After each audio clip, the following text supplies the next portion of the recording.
Penerapan Pancasila dapat terbagi ke dalam 3 masa atau era. Pertama, Orde Lama, kedua, Orde Baru, dan ketiga, era Reformasi.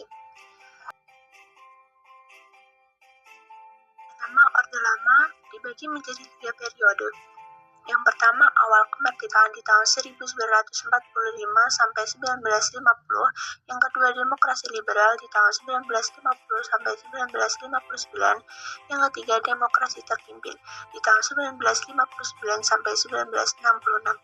Kemerdekaan di tahun 1945 sampai 1950. Pada masa awal kemerdekaan Indonesia pada tahun 1945 sampai 1950, Pancasila mendapat banyak tantangan dari berbagai pihak, seperti Belanda.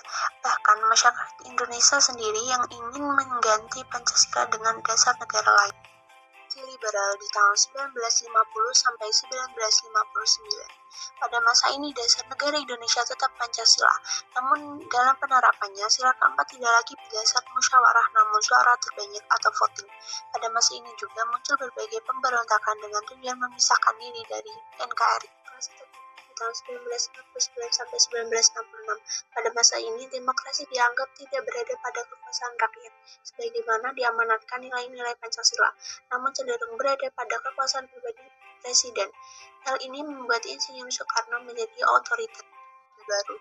Orde Baru dimulai ketika Jenderal Soeharto dipilih menjadi Presiden Indonesia dengan konsep demokrasi Pancasila, dengan misi melaksanakan Pancasila dan UUD NRI tahun 1945 dengan murni dan konsekuen. Reformasi. Di masa ini, Presiden Soeharto dilengsarkan oleh rakyat.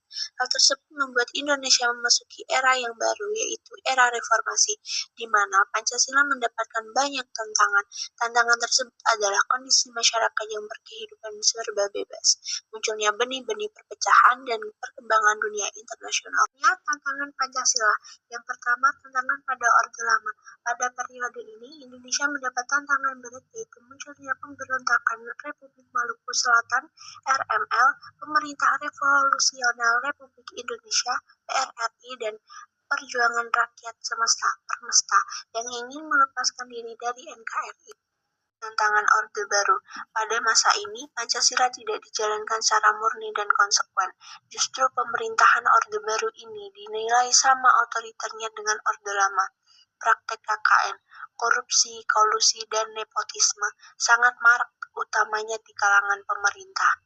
Tantangan era reformasi. Di masa ini, banyak sekali menurunnya rasa persatuan dan kesatuan di antara sesama warga bangsa.